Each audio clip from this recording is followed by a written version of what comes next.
Hey, thanks for joining me. I know I just did an issue of Prophet just very recently as of this recording.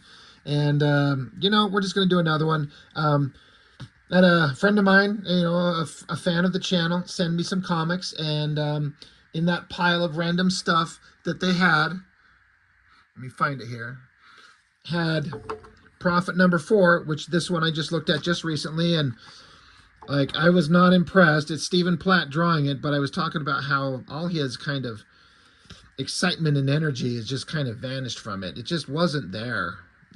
Things were just awkward and weird. Um, just it's not the thing that made him interesting and popular. Just doesn't seem to exist, even though he's penciling the whole thing. It was just kind of a weird thing. And so this book came with it. This is issue 7. So we again, I never collected these, and so I just have a couple of random issues sent to me, but they're always kind of interesting to look at. I wonder if this one was a case of, in terms of this cover, if Stephen Platt just drew this thing with no concern about what the fuck he was putting where, and it made the guys putting the book together, like, they're like, son of a bitch, we got to offset Prophet off to the side and put the image logo down here just to kind of make it work, because there's honestly a lot of wasted space down here. Like, this should really kind of set down a little bit, and then you could format the top of the book kind of quote unquote properly, you know, title, logo thing. But again, it doesn't bother me. It doesn't really affect anything, and maybe it was a conscious decision, but I don't know. These books, again, they're written as if they're, I don't know. Some people want to make the argument that these books are just made for kids, so just judge them on that. Like, stop trying to, like, dissect them so seriously. I get some people that tell me that, like, stop trying to, take them so serious. Just have fun with them. Like, okay, I get it, but there's kid me, and then there's adult me, grown ass man, who's just looking at these objectively, and these things don't really hold up. Um, Once again, the story is by Chuck Dixon and Steve Downs. And it says pencils by Stephen Platt and then a Manny Clark. I see that name and it's vaguely familiar, but I couldn't tell you anything. I know nothing about whoever that is, what they did, where they've gone, what their career was like, if they're still around. I don't know. I know nothing. I don't know who Manny Clark is. Inks are by Marlo Alquiza, a Robert Lacko. Let's see if I think he was in this one too. No. Yeah. I don't know who Robert Lacko is in terms of inkers. And then a Larry Stucker, which Larry's only spelled with one R, I guess. Anyway, who cares? I did kind of read through this thing, and it's just another one of those, like, this is just, it's so silly. It's so ridiculous. So one thing that I kind of, I don't know, randomly I come up with in the moment when I was looking at Prophet number 4 here. The inside text box is Prophet's, like, his inner voice. It's him speaking. And for some reason, I honestly can't remember how or why, but I read it as if he was like Forrest Gump. And it's kind of stuck in my head, like, Prophet is just got the Forrest Gump voice, and it just, for some reason, it makes me laugh because it's so dumb. So, in honor of that stupid idea, some of this text here, he's like, it's strange. I told Dr. Wells and Kirby that I wanted a little space, so I got myself a dump apartment in the city. I felt like a kid leaving home for the first time. Me, a guy who has lived 300 lifetimes. Strange. I'm like, really? That's what happened? Prophet who's been alive forever, now he's got a new apartment and he's felt like a kid leaving home. And then, so I kept reading it, and but then he's like, it didn't take long until Omen's cyber assassins tracked me down and tried to kill me. 1 minute and 40 seconds, I think. Still, I survived and I met someone, a woman. Uh-oh. Prophet's going to get his little cherry popped here. Her name is Silence, a member of the Blood Pool. She got inside my head and we made love. That's a sin. Fuck. What the fuck? So Silence, the psycho, the telepath, got inside Prophet's head and then fucked him. And he's like, that's a sin? He's like, that's a sin. At least that's what the Bible says. I don't know. It felt right and nobody got hurt. What the fuck? This is so fucking stupid. The Bible says it's a sin. I don't know. It felt right. I bet it did. I bet when he was balls deep in her ass and busting, he's like, yeah, that felt really right. And nobody got hurt except my pee-pee. Not physically, anyway, but I feel hurt inside. There are so many questions roaring through my brain. It's hard to think about her. I bet it is. Emphasis on it's hard. And then he talks about Wells and Kirby and Doc, and they've all abandoned him, and now he's working with Youngblood because there's some kind of monster creature roaming through the city from like an alien thing, I guess, and they got to kill it.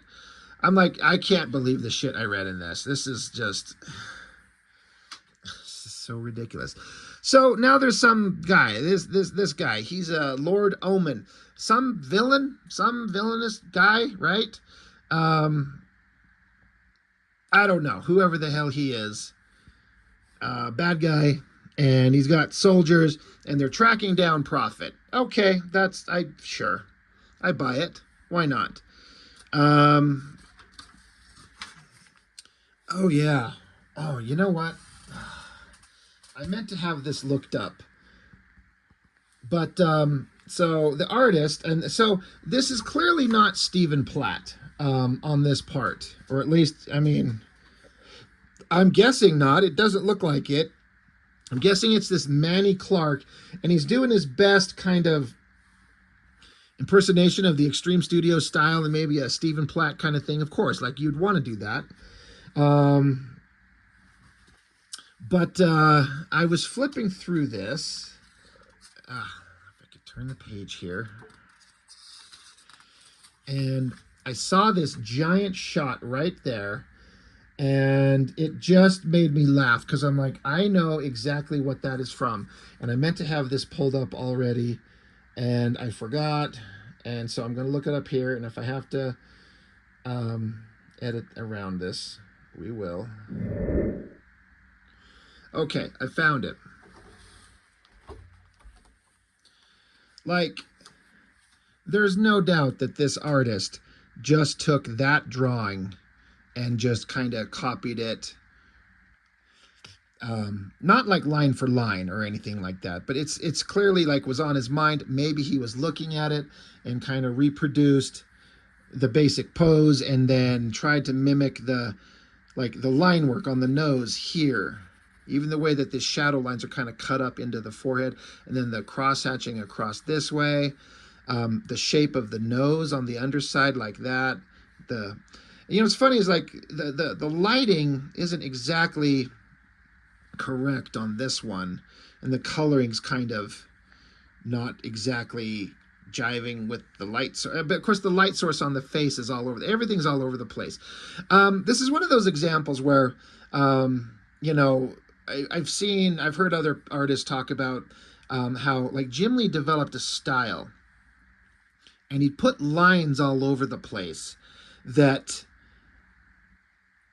other artists would mimic and copy without understanding the how and why and what made it work. And I think this is an example of it.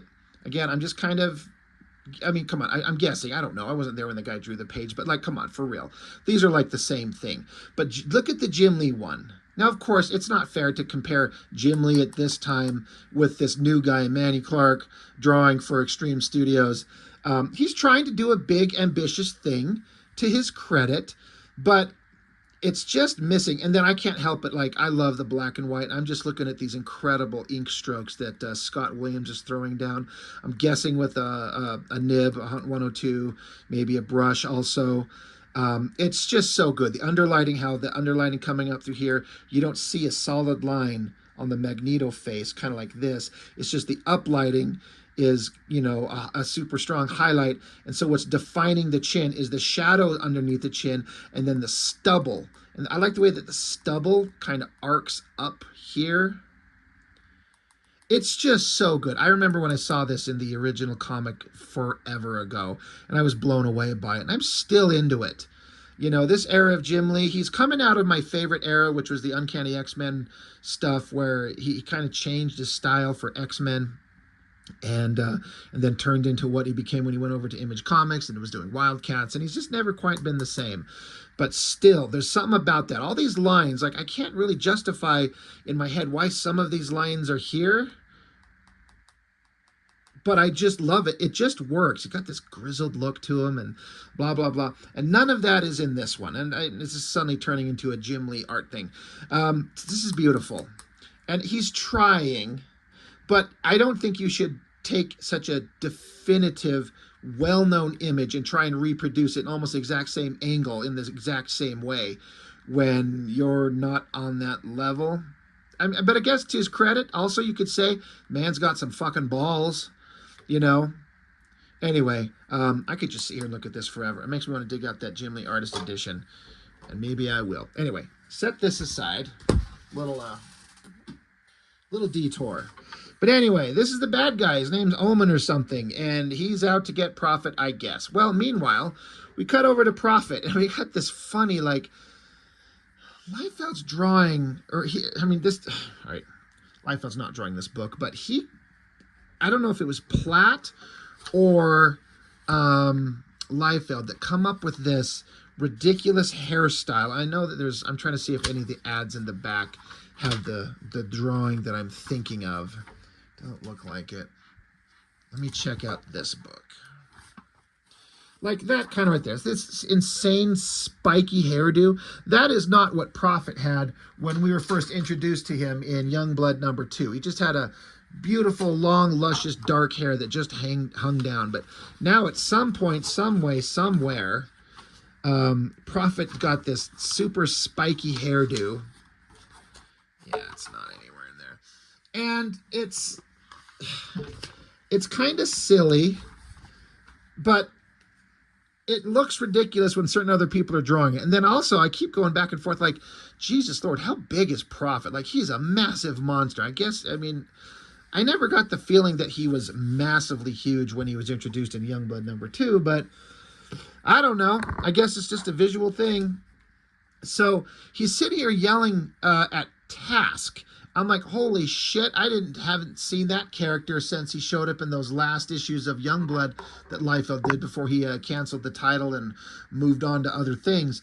Task, and he's yelling at him because I guess this alien creature that they're out to fight, Task is saying, we gotta stop this thing because he's literally eating cops, and Prophet's telling him, like, this creature acted in self-defense. And so Shaft is getting here trying to keep their arguments from getting out of control, and then fucking stupid Nightsaber's back here, and he gets in the face of Prophet and starts telling him, like, you know, Prophet saying, I suppose, we have to go destroy this alien creature, and Nightsaber's like, well, you got a better plan, Oli man, because he's Australian or something, so he's got some, I'm gonna fuck up the Australian accent, and my buddy Nate can yell at me for it.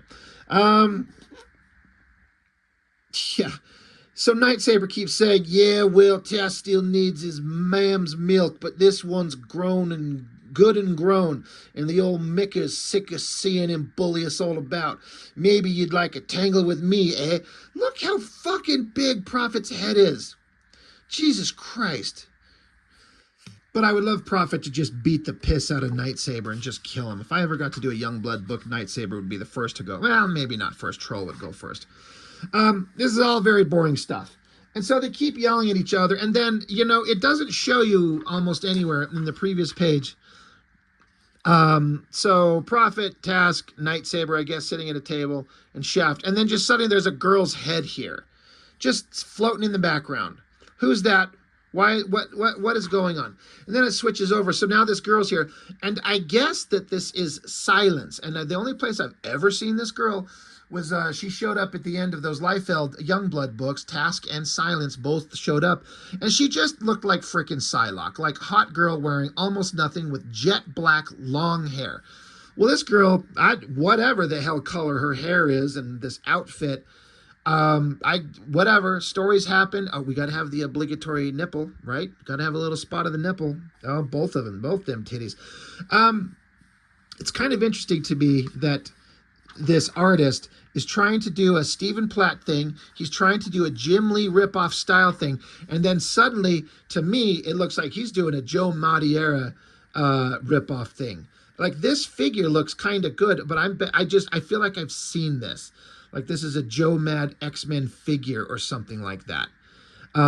It looks not bad, but I'm like, this guy is probably just ripping off from other artists. And he's just, you go from Platt to Jim Lee to Mad. Come on, like, this is highly it's chaotic and all over the place. And again, the character doesn't look anything like the one time I've ever seen her show up in a book, because again, I didn't collect Bloodpool or Newman or any of that shit, so obviously she's shown up, but I don't know anything about her. But she's using her psychic abilities to talk to everybody, because she doesn't talk. That's her name. Her name is Silence. She doesn't speak, but she speaks in your mind because she's telepathic. Isn't that great?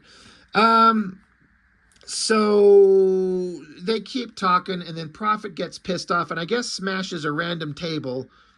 And the old micker, he says, "Bloody hell, mate, you can leave that out," whatever. So then he just runs off. Where in the hell are they? Are they inside some kind of tech base? The only backgrounds indicating anything are some random, like, tech wall things.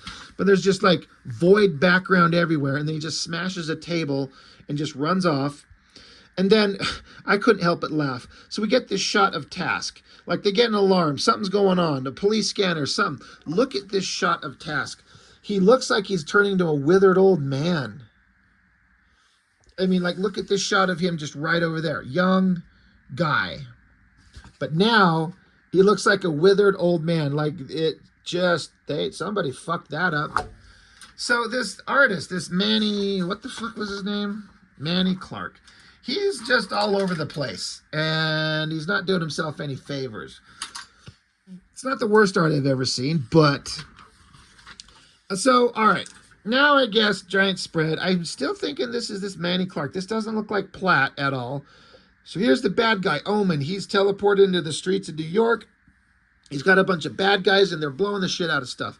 I have to give the artist credit. If this was a certain other artist, like, namely the guy who owns the studio, and these were, like, his random henchmen, they would all have, like, oval-shaped masks with big glass bug eyes, and so he didn't have to draw faces. They'd just be faceless, nameless, stupid nothings. At least this artist is giving them human faces, so they at least look like living creatures with faces, and it kind of makes it feel like they matter a little bit better than just having like a big round mask on with goggles. Like Liefeld does. He has it a bunch of like just minion foot soldier characters all over the place. There's a lot better connection to these being actual bad guys that are important in a way, if that makes sense. Like, if you've watched my videos, if you read his books, and you know what I'm talking about, Liefeld will put just faceless nobodies all over the place, and at least this artist is drawing human faces. Elsewhere, there are guys under the ground. They're doing welding or something. These drawings are kind of okay, like these regular-looking dudes, like fat slobs or whatever, and one of them gets picked up by this creature I guess they were talking about earlier. He gets picked up. So another basic double-page spread of the bad guy sitting in his giant throne and all his soldiers.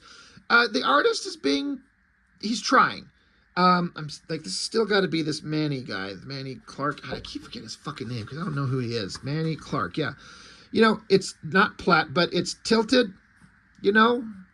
And he's putting some skyscrapers in here, sort of. He's not taking the time to add detail onto the buildings. It would help it a lot if there was at least some kind of effort, even just a basic, like, grid pattern on them to indicate some kind of windows and stuff. But I don't know. God, this hand looks like, I feel like I've seen that in Joe Mad work. So it looks like that's a ripoff again. And then fucking Prophet and Silence are sitting next to each other, and it's like he's like a pouting little baby.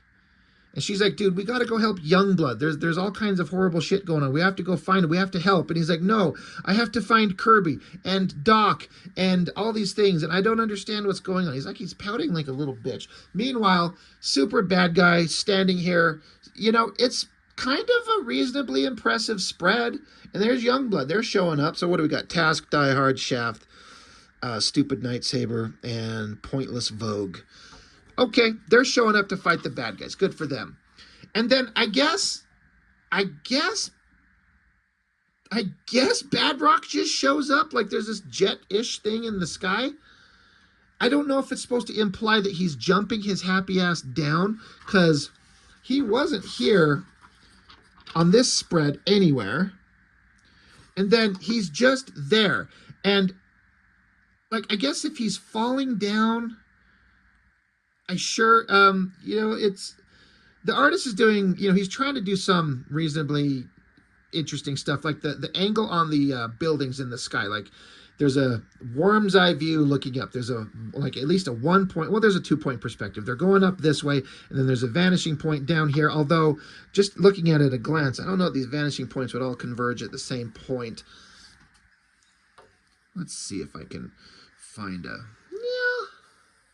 roundabout there. Let's see if it matches. Oh, the vanishing point is essentially Shaft's nutsack.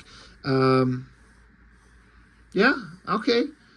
Good vanishing point, right at Shaft's balls. So, yeah, it all kind of lines up. But the way that Badrock's jumping down, his feet are in front of Shaft's head. He's supposed to be coming down. We're looking straight on at the characters, but we're looking up at this. We should have a low angle looking up at the characters. And then these weird blast lines of energy and destruction and smoke are kind of like, these lines are coming this way, but then they kind of angle down, go that way. And he's trying. I feel like there's the potential for this artist, if he keeps drawing, that it could become pretty good. There's something there I can see. And this shot of Badrock is pretty good. Anyway, he shows up, and I guess they fight, but then we cut to a little teeny tiny panel of something. I guess that ship up there, it lands. So I guess that's Prophet getting out of the ship. So I don't know what the hell's going on. This is stupid.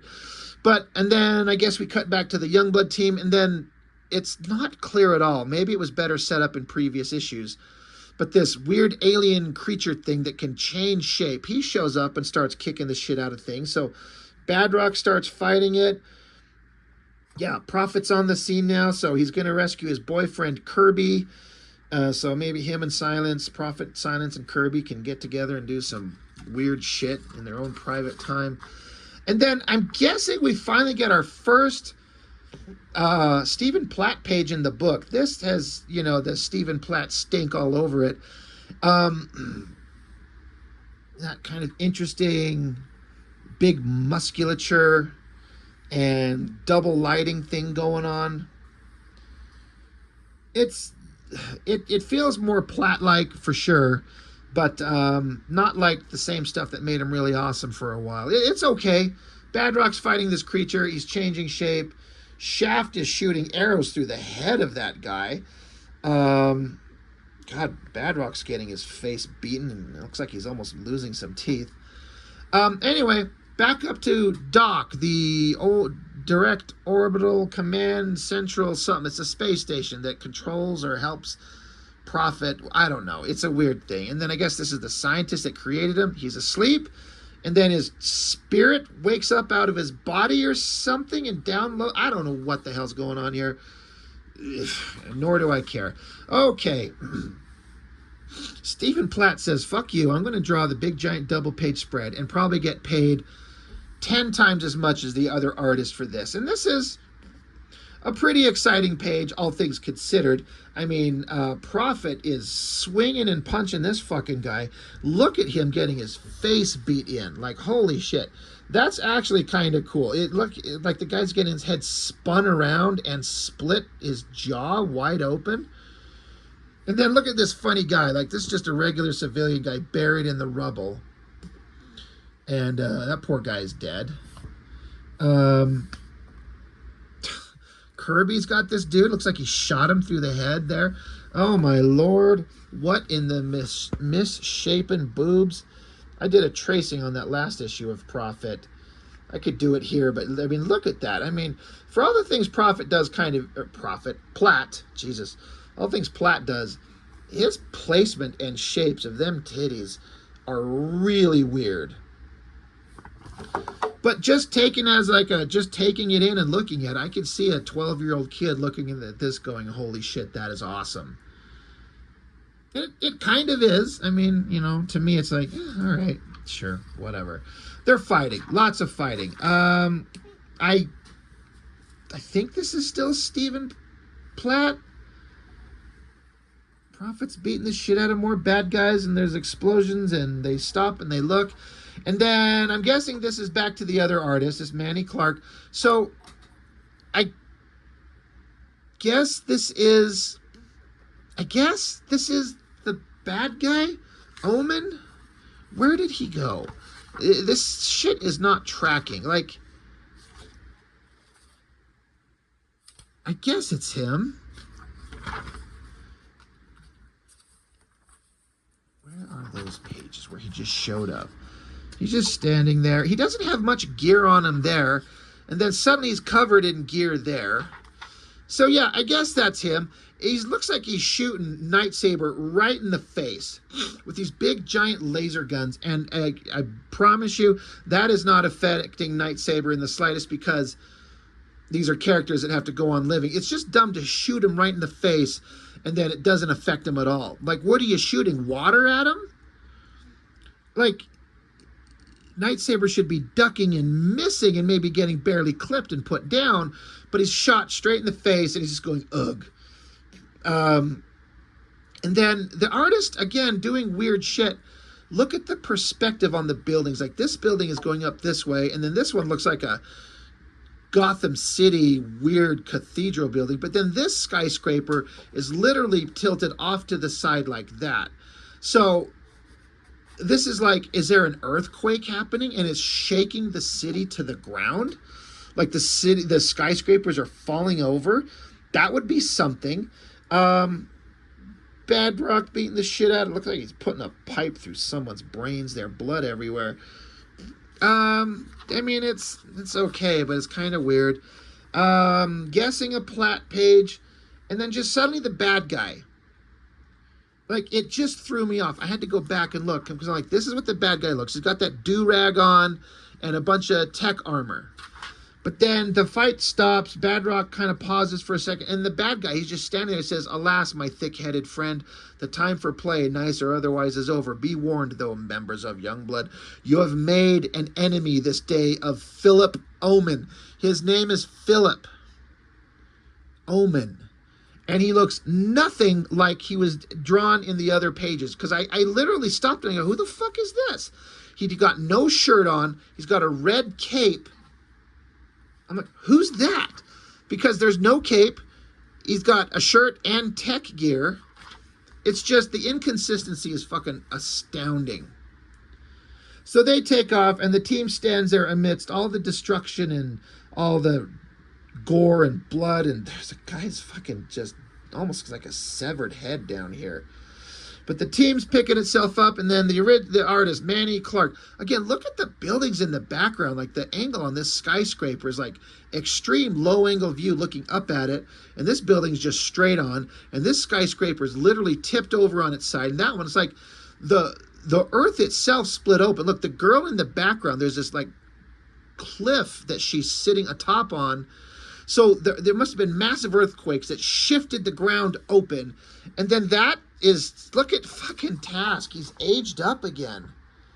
The poor man keeps aging by decades. And they're just standing there. Oh my God, what a horrible thing. This is such horrible destruction. Whatever shall we do? I don't know what the hell fucking Nightsaber's doing there. He said he's getting too old for this shit. This is dumb. They're just standing around just amidst the destruction and everything. And then, I guess, a Stephen Platt page. just destroyed city. Night Saber's in the back there giving an interview to cops. Remember when Night Saber got shot in the face with the laser gun? He's fine. Prophet, haha. Prophet just walks off, he side eyes his psychic sex bitch, and just leaves. And the text is trying to make us feel like there's some kind of deep intellectual meaning to the death and destruction and everything that went on. We ask ourselves, where do we go from here? Like they're trying to interject this like meaningful thing, and it absolutely does not fucking work at all. But poor silence. And then I guess Prophet number 8. There's going to be in-your-face artwork by Stephen Platt and a critically acclaimed story by Chuck Dixon. Is it? Was it? I really don't think so. Bad Rock Wolverine. That's one of those I've said before I want to see because Chap looks like he was kicking the shit out of it there. It looks really, that shot at least looks really good. Dark Child number 2. Avenge Blade. I didn't know this went on to more than one issue. I didn't even know there was an issue 1 until somebody posted it up and I bought it off them in the last couple of months. Just like a parody of like Evangeline and Witchblade. It's just a bad girl parody. But some of the names, Jim 13, Impulsive, Bloodstool, that actually made me laugh. And the Jim 13, I thought that was funny. Bloodstool, Crud, Cutting Edge Parody by Liefeld, Napton, Lee, and many more.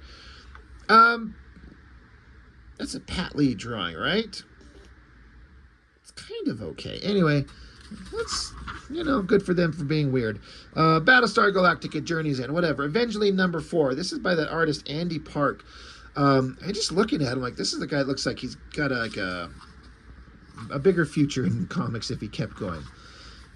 Prophet, Cable, whatever. Kid Supreme, Youngblood 10. Oh, yeah. Youngblood 10. Was there a Youngblood 10? I don't remember. The Youngblood X-Force crossover, I reviewed that recently. What a fucking waste of time that was. Anyway, this stuff is just ridiculous. It's just so childish and silly. But again, if you love it, I get it. I appreciate it. There's all kinds of stuff that we all love that sometimes it's kind of hard to defend. But since I didn't have any kind of like emotional, nostalgic childhood connection to this stuff, looking at it objectively now, it's kind of the worst. But it's colorful, visually exciting, and interesting garbage. And that's something. So, well, I don't know. What can I say? There you go. Prophet number 7. It's a thing. That's all I got. Thanks for watching. I'll see you next time.